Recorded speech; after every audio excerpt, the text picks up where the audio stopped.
Ladies and gentlemen of Hashtag Nation, welcome to Hashtag Sports and to another edition of Razor Sharp Picks. Ladies and gentlemen, my name is Joe, and to my left or right, depending on how you're looking at it, is Ryan. Ryan, how you doing, buddy?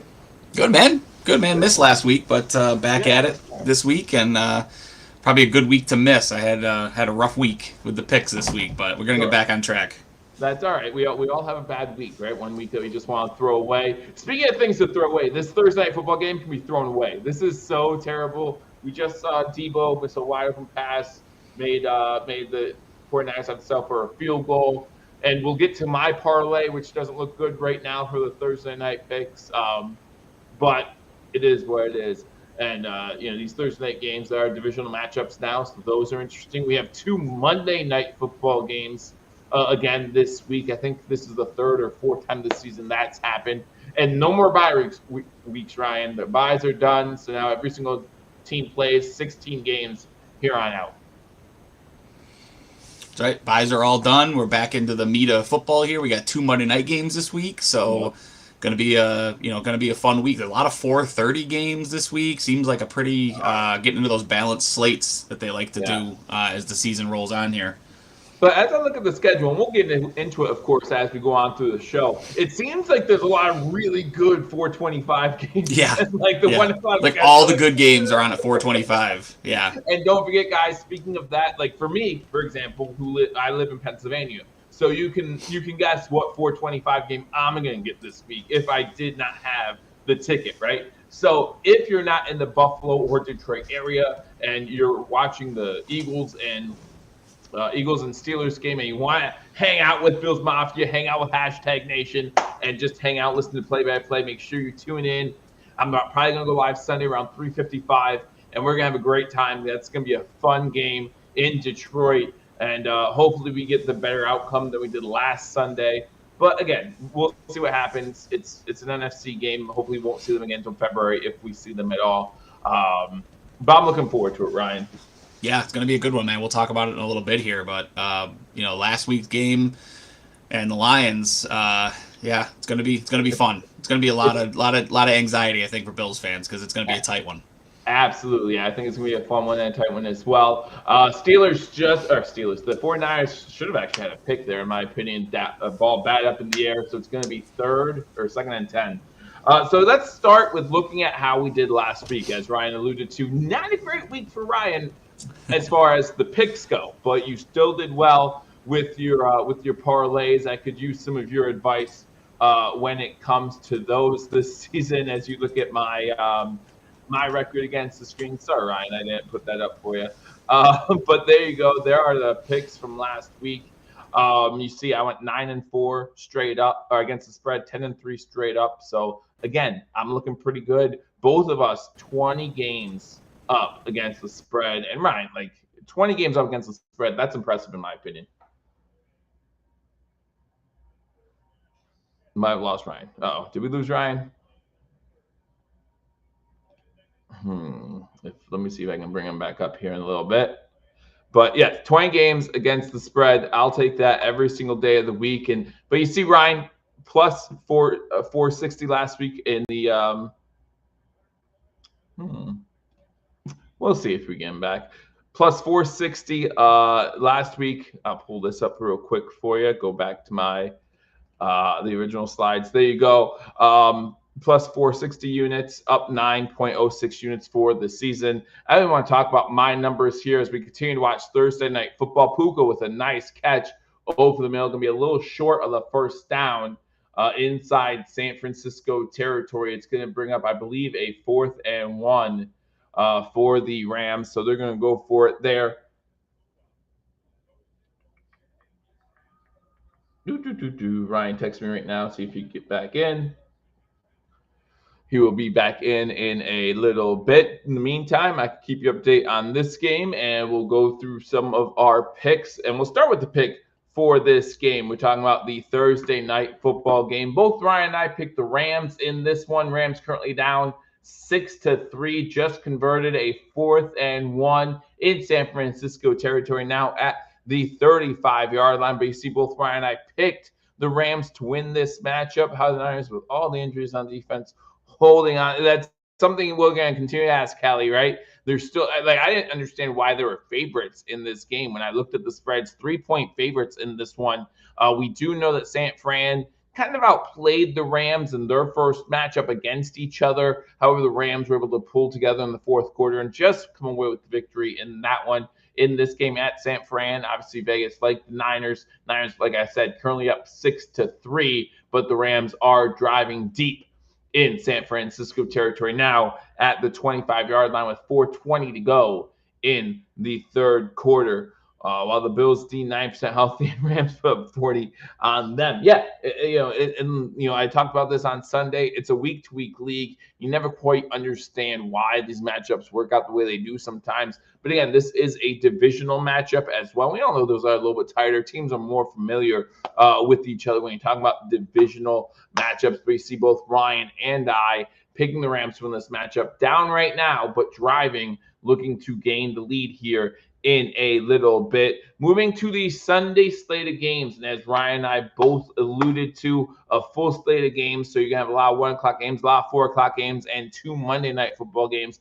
It starts off with this one, guys. Listen, I am surprised as anyone that the spread's only 4.5 points. I thought that you look at this matchup on paper, KC should have the edge, but they are due for like a stinker type game, a surprise loss, and they really haven't been blowing teams away at all this season. Meanwhile, Cleveland on the other side of things, look at 2 of their 3 wins, right? You look at the record, you say 3-10, yuck. But you look at 2 of those 3 wins, 1 against Pittsburgh, 1 against Baltimore. They seem to get out these games. So you gotta be excited if you're a Bills fan for the potential of an upset in this one. We will see if that's something that Cleveland can do.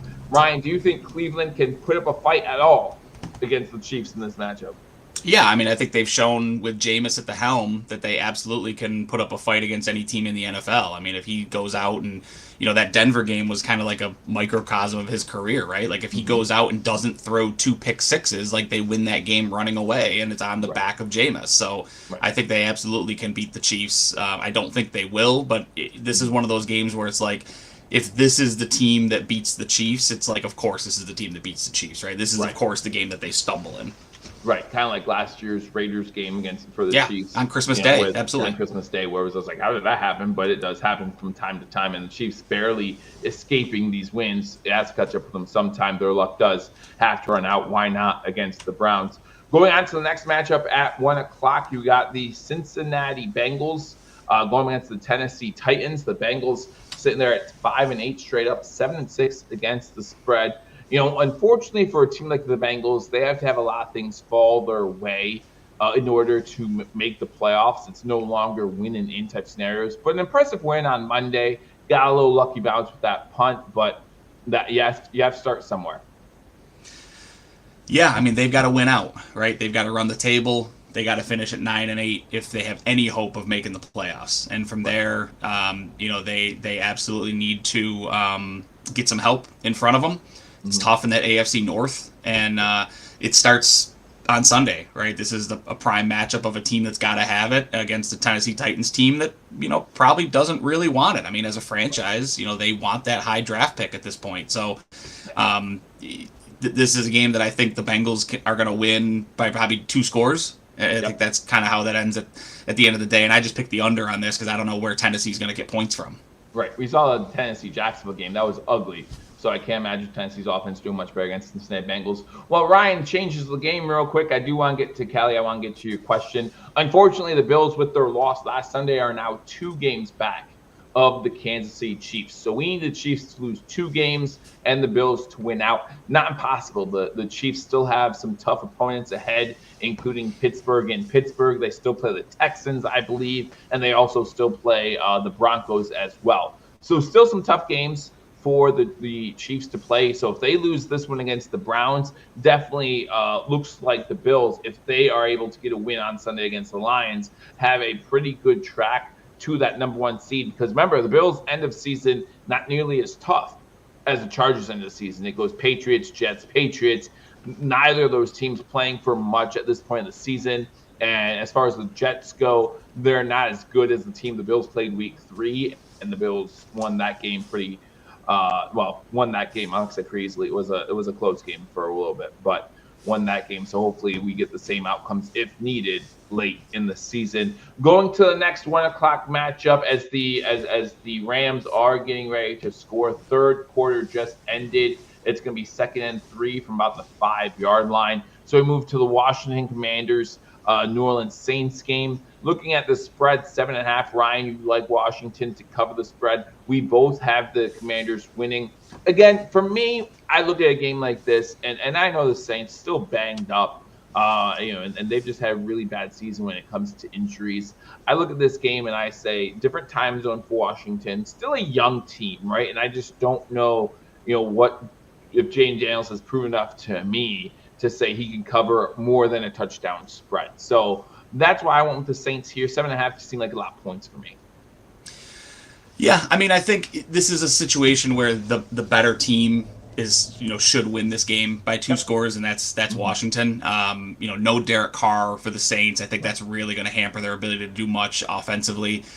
Defensively, Washington coming off of the bye, you can definitely expect them from an offensive standpoint to be productive. It seems like they've replaced that Austin Eckler role, with Chris Rodriguez. So I think Washington's going to be okay. And I just think with Olave probably not playing, no Derek Carr, Taysom Hill still banged up. It's just really difficult to picture anything with any semblance of offense from the Saints enough to keep this within a 2-score game. Yeah, and that's the thing about the Saints all year, right? Just decimated with injuries all season long. Would have been interesting to see in a division where no one wants to win it, apparently, what the Saints could have done if they were fully healthy all season. Guys, don't forget, as you are in here, make sure you hit that thumbs up button as well. And if you're not subscribed to Hashtag Sports, hit that subscribe button. You see some of our handles on X on the top of the screen there.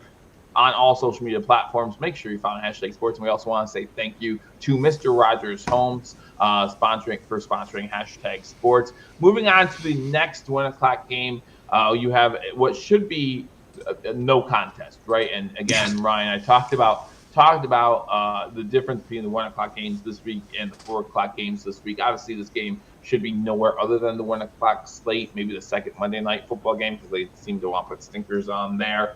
But the Ravens, you just talked about Washington coming off a bye. Ravens coming off a bye.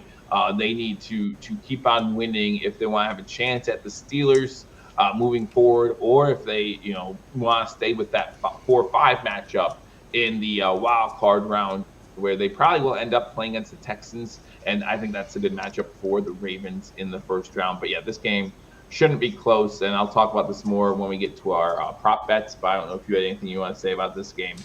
Yeah, this one's easy, right? Like, I mean, the implied point total is 29 points for the Ravens and 13 for the Giants. It's back to Danny Cutler, what's his name there, Tommy Cutlets at quarterback. Yeah, I mean, but Baltimore's got to really start thinking about can we catch Pittsburgh? Yep. If we can't catch Pittsburgh, what's our playoff seeding look like? Right? Do we want to go to Houston? Or, if we continue to lose, do we now run the risk of having to go to Pittsburgh in the wild card round? Do we need to go to Buffalo in the wild card round? Like, they don't want to do that. So they want to avoid those two teams as long as they can. They would much rather see Houston and then Kansas City than they would, and let Buffalo and Pittsburgh kind of cannibalize each other in that divisional round. So they absolutely have to continue to win football games, whether they win the division or not. Right. And so just keep you guys up to date on the Thursday night game. Worst case scenario, in my opinion, for a football team. So they try to play action fake, and Stafford ran it, and he takes a hard hit, and then there's a flag anyway, so it's going back. So worst case scenario. So it's going to be, I think it's going to be second now and like 13 for the Rams. So we'll see how they end this drive. But moving on to the next matchup, again, it's two teams kind of going in opposite directions here. I think this game's going to be close, but I really like what I've seen at Carolina the past few weeks, especially that game last week against the Eagles. I could see Carolina winning this game easily. Yeah, I have Carolina winning this game. Fun fact, first time in the Bryce Young era that they've been favorites in a football game. So they are playing really good football right now. Adam Thielen's playing great football. Chuba Hubbard's playing great football. Bryce Young looks like he's been kind of reborn in Carolina now. And Dallas is struggling, man. Like they're not a good football team. They are finding ways to lose, which is a telltale sign of a bad football team, right? Like it's just not good in Dallas, and now they've got to go on the road to Carolina, who's playing as good a football really as any of these bad teams are playing. Yeah, They took Kansas City to the wire. It was a doink that kind of that lost it for them. They took Philadelphia to the wire, and Dallas isn't as good as either of those teams. Correct. Yeah, I tried to explain it because again, living in the close to Philly area, a lot of people are like, oh, we almost lost to the Panthers, and it's like this is a completely different team than the first half of the season, and this isn't a team that's fighting for draft position because they have their future quarterback in Bryce Young, so they're throwing everything at the wall to see where Bryce Young shines the most, so they can capitalize on that going into next season. I think this is a pretty good ball club in the Panthers, a team that down the line could determine the NFC South simply by upsets, things like that, and seeding in the NFC overall. So watch out for the Panthers. Going to the next 1:00 game, a game that no one, you look at these God, just a bunch of who cares at 1:00. Exactly. It's just, you just keep going on these 1:00 games. It's like, no, this isn't a game anyone cares about either. We've done three games, and of the 6 teams, 4 of them are eliminated from playoff contention. That's right. That's just right. brutal. So, it's just nuts. For those of you who are saying the NFL's rigged, I feel like they would make it a more exciting matchup week 15 of the season. Yeah, they'd have at least one 1:00 game that's worth watching. Right, exactly. You look at these two teams, and again, Jacksonville, even before the Trevor Lawrence injury, was not playing well, but now with that included, just not looking that great. Again, able to pull off the win last week against Tennessee, but there was 1 touchdown total scored in that game, so it wasn't because they played well. The Jets, kind of like Dallas, finding ways to lose, but I think they win this one, but not because they're a good football team. No, yeah, I mean this is like who's king of the crap heap in the NFL this week, and I think the Jets just have enough talent to kind of be better than the Jaguars. But I mean, hey, Mac Jones might mess around and win a football game here too. Right. So don't be surprised if the Jaguars win this one. I just think that the Jets are too talented. Yeah, and that's the thing going into it for me too. And again, I'll talk about this a little bit more on my props. You're talking about even though Hall might be out, you're talking about a strong Jets running offense going against a weak Jaguars defense. I know the Jets defense isn't that great, but there's no one on Jacksonville's side that could capitalize on that, in my opinion. And that's to me where the difference lies, and that's why I think the Jets win this game. But yeah, I would be surprised if it hit the over. I think it's going to be just ugly as the Tennessee game was last week. So moving on to the next matchup. This should be a good one. Finally, hey, we got a decent 1:00 matchup. Not nearly as good as some of these 4:00 matchups coming up, but this could be a high-scoring game. This could be a fun game. We both have the Texans win this game. I think Miami keeps it close. I think Miami is able to keep this one close. Obviously, it could still be a 3-point game, and you'd still be right there, and it's still a close one. But I think it's close. I'll take the 2.5 points as well. But yeah, we both like the Texans to win this one. Yeah, I mean, this is Miami. They're clinging to life, right? I mean, they're on life support for their playoff chances. They've got to win out here, and like the Bengals, probably get some help in front of them, and if they're going to make the playoffs here. And this is the litmus test for them is, we're a playoff team. This is a game we have to go out and win. And I just think Houston coming off the bye, I just think they're too good right now. They're healthy. Nico Collins is back, and that offense looks completely different. Joe Mixon's running the ball well. I think Houston's got to start rounding into playoff form, and they start with Miami on Sunday. Yeah, I think it's huge that A, this is home for Houston, and B, they're coming off the bye, right? If this game's in Miami, might be a little different. But we've seen Tua and this Miami Dolphins offense able to work well in nice weather. This one going to be in a dome. We'll see what happens. But out of the 1:00 slate, this one is probably the best game to watch for sure. Moving on to the next matchup. This is where we start the 4:25 matchups. And it's funny because we just talked about probably the best 1:00 matchup. I think this matchup is going to be more fun to watch than that matchup's going to be. I like this game. A Colts team just like the Dolphins, who kind of need to win here because 10-7 will make the playoffs. But maybe not this year. Right? Will all the 10-7 teams make the playoffs? That's going to be very interesting to see. Going against a team that's currently ahead of them in the 8-5 Denver Broncos. Again, this is a game that if it was different venues. Maybe I see it going differently. But man, this Broncos team from beginning of season to now is so impressive, the change that they've had, and just coming off that, a few good games here, and just I think that the Broncos are going to win this matchup. Again, Bo Nix maybe sneaky rookie of the year candidate. Yeah, I mean, I'm not sure that it's that sneaky anymore, right? Like, I think Bo Nix might be the rookie of the year when the season's all said and done. I mean, the kid's spinning it right now. He's playing really good football. You can make the argument for sure that he's the best rookie quarterback in the NFL right now.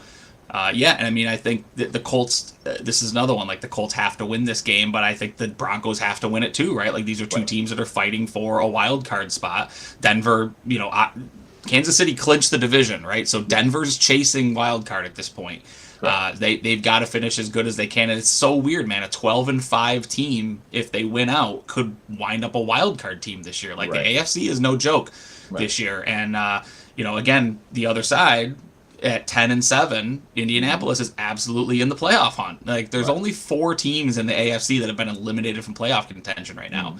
This is a close situation. They're all playing each other this weekend, so it starts here. But I think Denver, ultimately, the defense, Bo Nix playing really good football offensively. I think that's just going to be too much for Indianapolis, and it's going to be an Anthony Richardson mistake that winds up costing them. Yeah, and another thing, like we talked about with the Ravens game, not only are you fighting for a wild card spot in the AFC, you want to avoid Buffalo. You want to avoid Pittsburgh. There is, to me, in my opinion, even though Houston did beat Buffalo earlier this year, I think there's a big difference going to Buffalo or Pittsburgh in January compared to going to Houston and playing in the dome. And playing in a dome, right? Like, there's a big difference. And you can say the same thing. Let's say Buffalo does catch Kansas City. You don't want to be going to Kansas City in January either. Yeah. So that 5 seed is going to be so important to these teams. Not saying that these teams can't win in Buffalo or Pittsburgh. It's just not a trip you want to have to make. So moving on to the next 4:00 game, and again, more 4:25 games as the bye weeks have come to an end. But you also notice that there are no 4:05 games, right? All the games now moving to 4:25 due to the playoff pushes, due to what each game represents. The NFL wants eyeballs on every single matchup. And this one, again, if the Bills were not playing the Lions at the same time, this would be the matchup I'd be watching. The Battle of Pennsylvania, 2 really good teams. Eagles 5.5-point favorites. I did hear an interesting stat, and you probably heard it too, so you can kind of correct me. The Steelers have not won in Pittsburgh, or in Philly, since like 1960. It's been a long time. It's been a very, very long time since they've gone into Philadelphia and won a football game. Yeah. And you can argue they only played there once every 8 years, but that's still a long time to go without winning a game in Philly. And I just think that the Eagles are so hot right now. I think the Eagles, to be honest with you, I think the Eagles are playing the best football right now in the NFL. I don't think they're the best team in the NFL, but I think over the past 3-4 weeks, they're playing the best football. And I think they continue to do that in a really tough atmosphere, a really tough game against a really good Pittsburgh defense. I think they continue to do that. I think that you can easily see Jalen Hurts maybe get in the end zone. I do think the Steelers defense will focus on Saquon, which should be every defense. But I do think the Steelers have the horses to kind of contain him a little bit. But I don't think they have enough horses to contain in that secondary against A.J. Brown or Smith. Give me the Eagles to win this one. Steelers cover that spread, though, keeping it close. Yeah, I mean, Pittsburgh, I think, without George Pickens, is a completely different football team, right? They won last week, but I don't think that was for anything other than,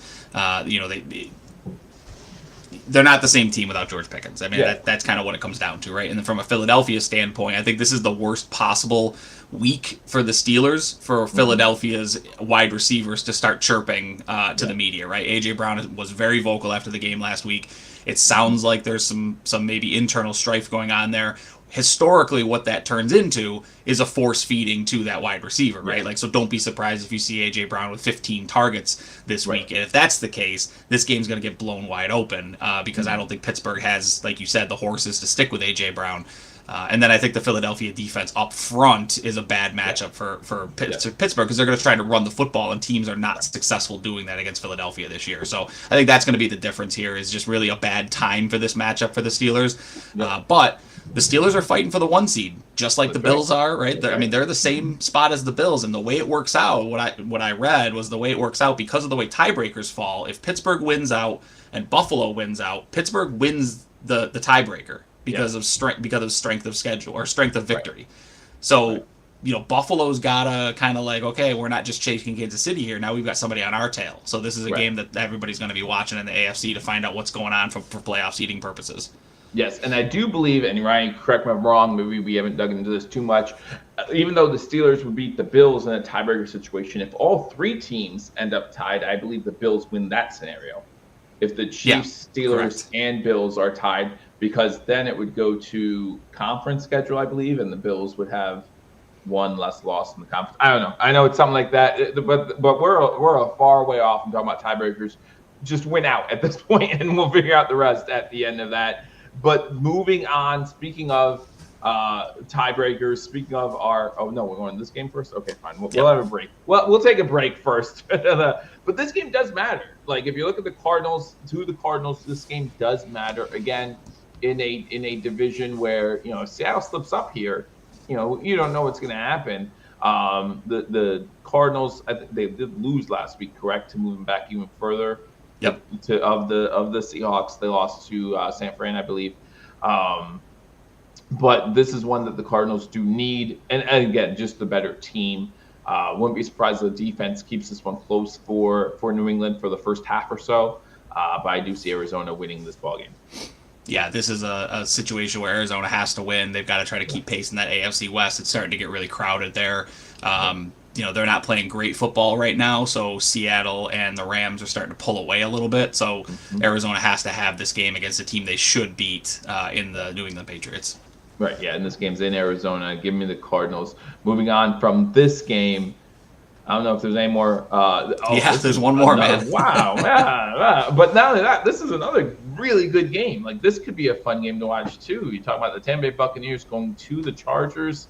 Both these teams need this one, right? We talk about AFC playoff seeding. Talk about Tampa fighting for the NFC South. Like, this is going to be a good one. Both you and I have Tampa Bay covering the spread. You and I split on the money line. I think that Baker, can make some things happen. You think about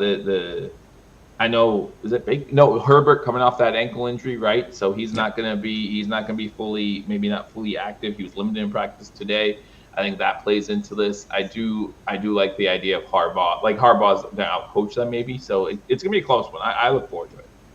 Yeah, I mean, I think what this one comes down to for me is that this Chargers offense isn't the same without J.K. Dobbins. Now you've got a hobbled Justin Herbert, who's really playing good football right now, but he's hurt. How many more hits can he take? Tampa does do a good job of getting after the quarterback. Baker can make some plays. He's got a fairly healthy offense for the most part, as what he's had over the last couple of weeks. And I think this could be a hangover game for the Chargers after last week. I mean, they gave the Chiefs everything they could handle. It took a kick off the uprights and in for the Chiefs to win and eventually clinch the division. And games like that tend to leave teams like the Chargers kind of, shell-shocked a little bit, right? And it may take them a while to get rebounding, and it rebounded in this one, and that gives Tampa the opportunity to get out in front early and maybe just hang on in the end. Yeah, the Chiefs, luckiest team in football this year. I'm sorry. By far. Yeah, by far. It's getting comical how much they're winning by, how they're winning, and all that. It would be very ironic if their luck runs out against the Browns of all teams. I would love it. Don't get me wrong, but that'd be very, very funny to see happen. All right. So now, can we talk about the game that we're all interested in? Again, I'll be live starting probably around 3:55 for this game between the Buffalo Bills and the Detroit Lions, playing in Buffalo's second home. Right, like they come pretty often, but it is Detroit's actual home. We heard earlier this week Dan Campbell giving props to Josh Allen. Josh Allen giving it right back to Dan Campbell. So we know both these teams respect each other. Both these cities respect each other. So it's going to be a fun game, I think. And I could see this one being as high scoring as the Rams game was last week. But I also could see this being one of those games where the Bills defense got so embarrassed last week that they come out kind of with that fire a little bit and want to prove that they can keep teams with high-powered offenses Because let's be honest, Detroit does the same type of things well that the Rams do, right? You talk about screen passes to the running backs, running the ball efficiently with two different running backs. How the Bills gonna handle that? I don't even know. This is a game where if the Bills would have beat the Rams last week, I probably would have went with the Lions winning this one. But since the Bills lose last week, the Lions barely escaped Green Bay last week. That's why I'm picking the Bills here. I think it's hard for either to see either of these two teams losing 2 games in a row. Yeah, I mean, I think the difference for me on this one is the fact, just like you said, the Bills are coming off a loss. The Lions have come off of 3 shaky victories in a row now. Yeah. It seems like Detroit's kind of poised for a loss here, or similar to Kansas City. It seems like they're kind of teetering on the edge, and they just need a good team to step up. I think if last week's game wasn't a home game for the Lions, I think Green Bay might get that one done. And now Buffalo, I think, is playing as good a football as anyone in the NFL right now. I think I think their coach shot him in the foot last week with some bad decisions down the stretch. Josh Allen is playing every bit as MVP level as anyone. He's minus 400 right now to win the MVP. And a game like this, it potentially, right? Like if Josh Allen has another Josh Allen-esque game and the Bills win this game, they may ask for the ballots early for the MVP, right? Like this thing might be over if Josh goes out for four more total touchdowns, then the Bills win and beat the powerhouse Lions. And this one, I mean, the highest over/under of the season, right? Like that's not a mistake. I absolutely see this one going over. I've got this one like 34-31, somewhere in that range. Just a massively high-scoring football game, back and forth. I don't think they're going to see a punt team a lot. But of course, what that means, right, is that McDermott is going to come out and they're going to have the game plan of running the football, trying to slow this game down, trying to maximize possessions. The best offense is keeping the Lions offense off the field, right, so they can't hurt you. So that may be how this plays out. But either way, I think Buffalo's a good enough football team right now. I think the Lions are ripe for the picking right now, and I think Buffalo gets it done. Yeah, and again, we'll have this game live right here on #sports. I'm really looking forward to this game, and maybe so much so that we didn't concern ourselves as much with last week's game as we should have. But I'm really looking forward to this matchup. But at the end of the day, Ryan, as you were talking about Josh Allen, I did want to ask you this because obviously it's the talk of the town for a lot of people. How important is Josh Allen winning the MVP to you? To me, I don't care whether he wins the MVP. Why is it such a big deal to people? Like, who cares? Like, I mean, it'd be nice, but I want the team to win another trophy, right? Like, I don't care about that trophy. I want another trophy. Yeah, sure, it'd be nice, and but yeah, like, okay, fine. Maybe I don't. It's always nice when your guy wins individual accolades, but I mean, at the end of the day, it doesn't. For me as a fan, it's it's kind of like good for Josh, but. Go win a title, right? Right, exactly. You're paid to win. Just keep winning. So that's. But yeah, I see all these people yelling about it online, and I'm like, who cares? Who cares? Who cares if Saquon wins? I didn't get it, but I'm glad you feel the same way I do there. Then after this game, the Bills Mafia and Lions Den will have to their fan bases will have to calm down a little bit. So we do have a Sunday night football game after, and it's not just that game, right? Steelers Nation and the EAGLES Eagles fans will also have to kind of calm down a little bit. I don't know what they call themselves. I have no idea. Bird's nest, maybe.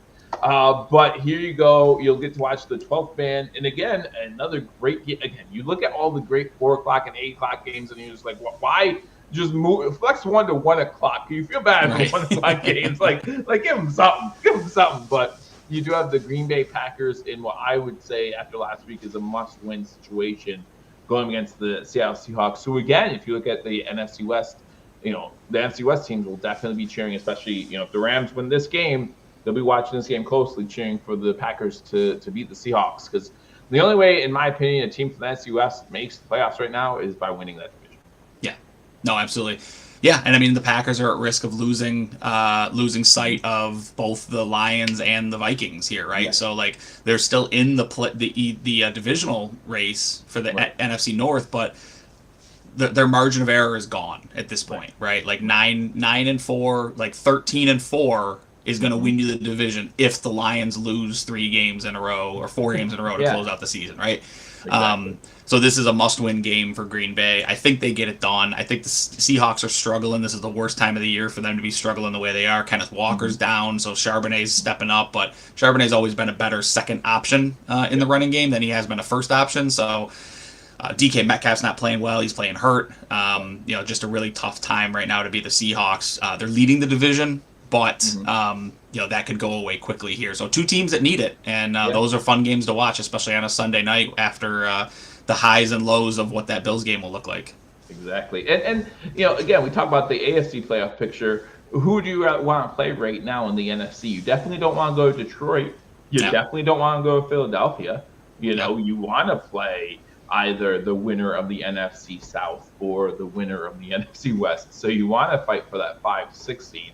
The 5-6 seed. You don't want to be that 7 seed going to whoever the 2 seed happens to be. So be an interesting Sunday night game. Again, we have 2 Monday night football games. Now, Ryan, I did not look this up. I don't know if you did or not. I know earlier this year when they had 2 Monday night football games, the second one was only on ESPN Plus, and it got like the worst ratings of any football game. No, these are split. So this game, the 8:00 kick, is going to be on ABC and ESPN, and then at 8:30 when they kick the second game, it's going to be ABC and ESPN. So the second game will be on ESPN.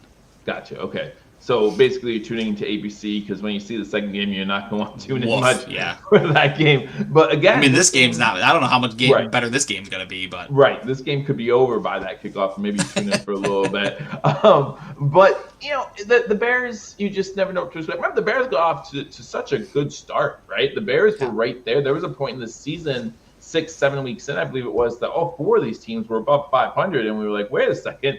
We might see all 3 wildcard teams come out of this division, which was just a crazy thought. But since that Washington Commanders game, the Bears have had some problems, had some struggles, and you see how they struggle on the road. I like the Bears covering a spread. Again, divisional matchup. We've seen the Vikings struggle in divisional matchups this season, pull out wins here and there. I like the Bears to cover the spread.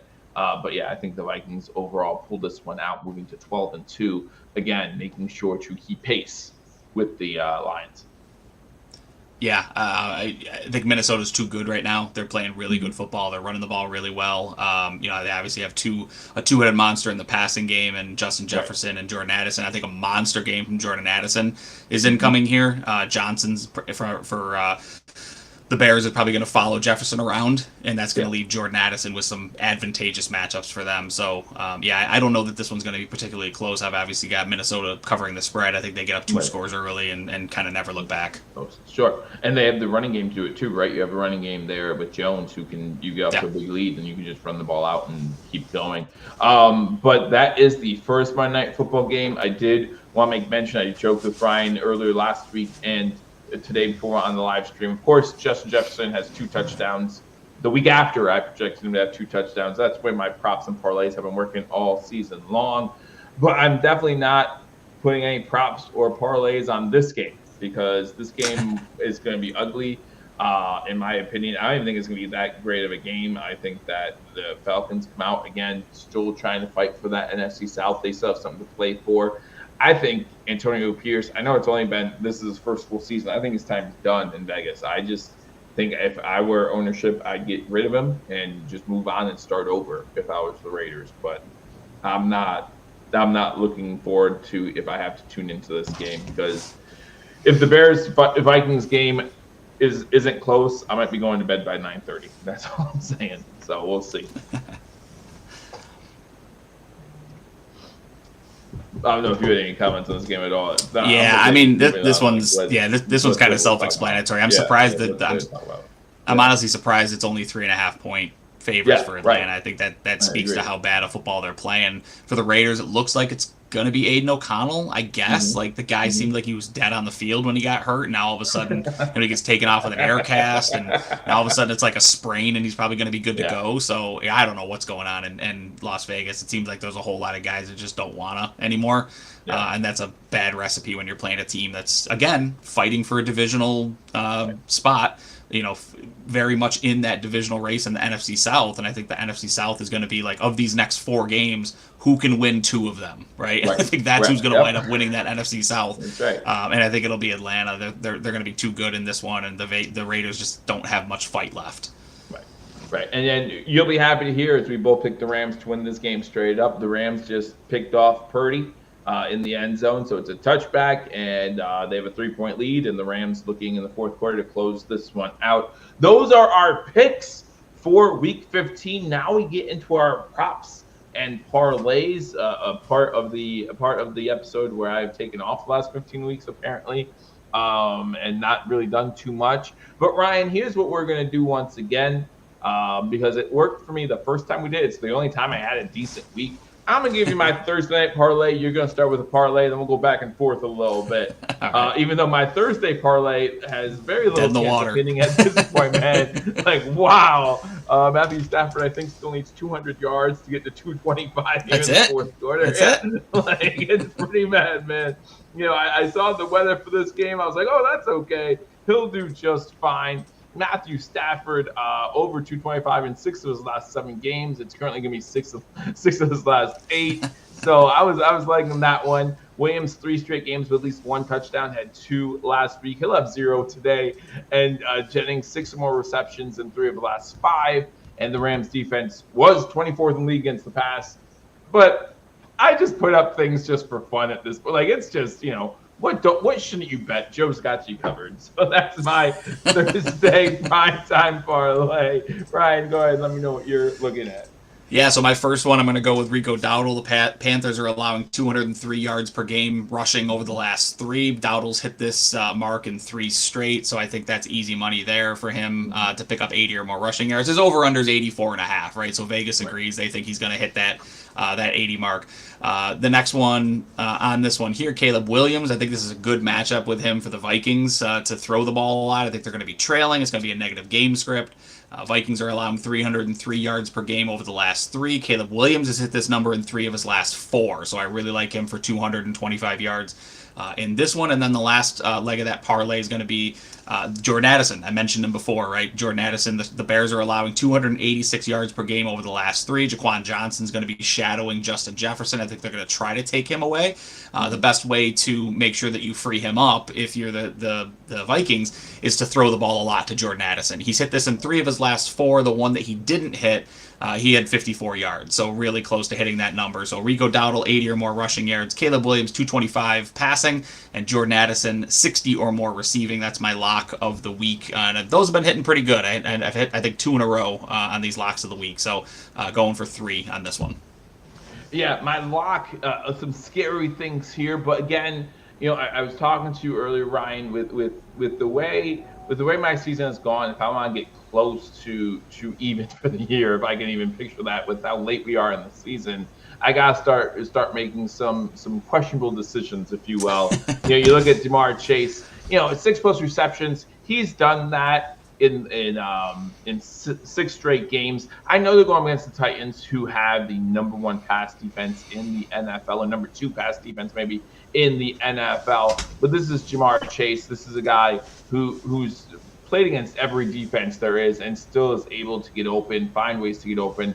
I like that bet. Again, has hit that mark in 6 straight games. Look for him to stop now. But, he could get it. If you want to bet Jamar Chase under 2 receptions at this point, probably a safe bet. Get out, and he's hitting 30+ receiving yards in all but 2 games so far this season. I expect him to have a decent game as well. I think Baker's going to find him a few times underneath and really try to open up the passing game that way. And Chase Daniels has 30+ rushing yards in 5 of his last 7. The 2 games that he didn't have over 30 rushing yards were both against Philly and Pittsburgh, 2 pretty hard teams to run against. So I like that one there. Again, to me, I circle that Jamar Chase one. Say, hopefully the Titans give him a couple easy catches early on and help me out. But we'll see what happens there.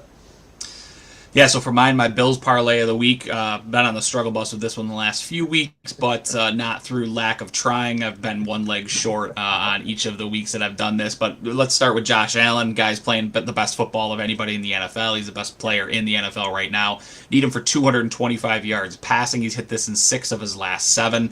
I don't think that one will be a problem. Amari Cooper, 4+ receptions on this one. His role in this offense is growing. They did not trade for him to have him play backseat to any of these rookies that they've got, or Mac Hollins on the roster. They're starting to target him a lot. I think that's going to continue this week. They're going to continue to try to solidify his role in this offense, and they're going to need a guy like him against this Lions defense. And then Khalil Shakir, Mr. Automatic, right? He's 4 catches. He's hit this in 7 in a row, and he's hit this in 11 of 12 games this season. This is about as easy as it gets when you want just a kind of a throw-in leg on a parlay. So I like this one for the Bills game. I think this one hits probably maybe even before halftime, the way that this game script is going to go. Sure. Yeah, no, I like that one a lot, especially, like you said, the way the game script's going to go and just how this game might turn out overall. This one, like you said, could be done at halftime, and you'll be enjoying that very much. We move to our props again, doing both parlays and props. This is just single player participation in this one. See how they do. Again, Breece Hall potentially out for the Jets this week, going against a really bad Jacksonville Jaguars defense. So I have Braylon Allen, 75+ rushing yards. Derrick Henry, I have him down in that Giants game. I think the way that game script should go is Baltimore gets up by a lot early and then just run the ball. And I just don't know who the Giants have to stop Derrick Henry at this point. Give me anytime touchdowns. So that means Derrick Henry next week should have 2 touchdowns probably. So if you're tailing us, tell Derrick Henry next week against the Steelers. It doesn't matter. He'll get 2 somehow. And then Justin Herbert. This is where I stretch it a little bit. I know that Herbert's coming off that ankle injury, and 275 is a big number. But Tampa's 30th versus the pass.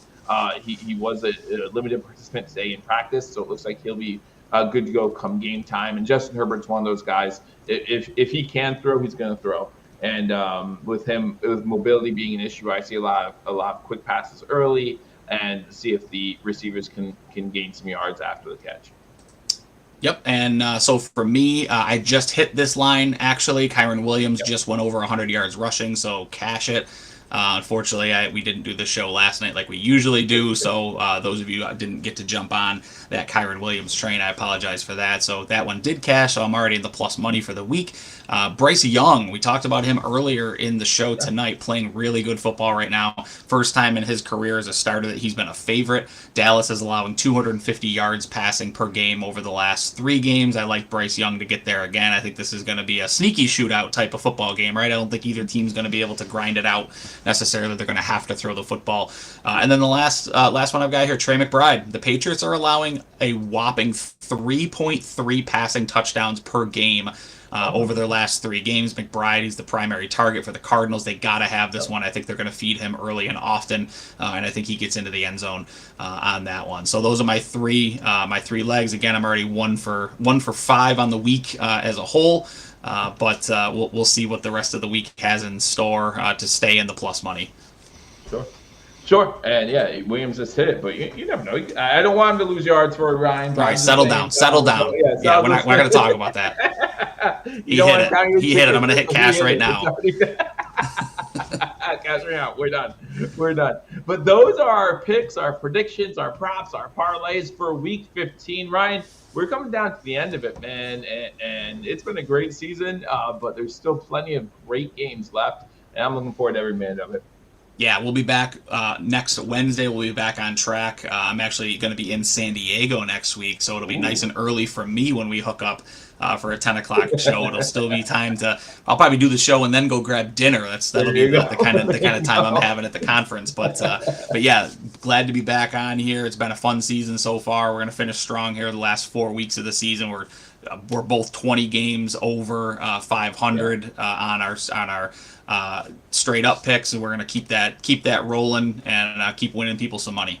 That's right. We're going to do our best. Big third down on the Thursday Night Football game. So enjoy the rest of that game. 2 minutes to go. For Ryan, for me, hey, we'll see you next weekend. Don't forget to join me this Sunday for the game between the Buffalo Bills and the Detroit Lions starting at 3 I'll say 355, might be 345. Who knows? Let's have some fun, though. Big Depends game. on how excited Joe is. Exactly. It depends how much energy I need to get out early before the game gets underway. But we'll see you then. Until then, we'll talk to you soon. Until we do, go Bills. Go Bills.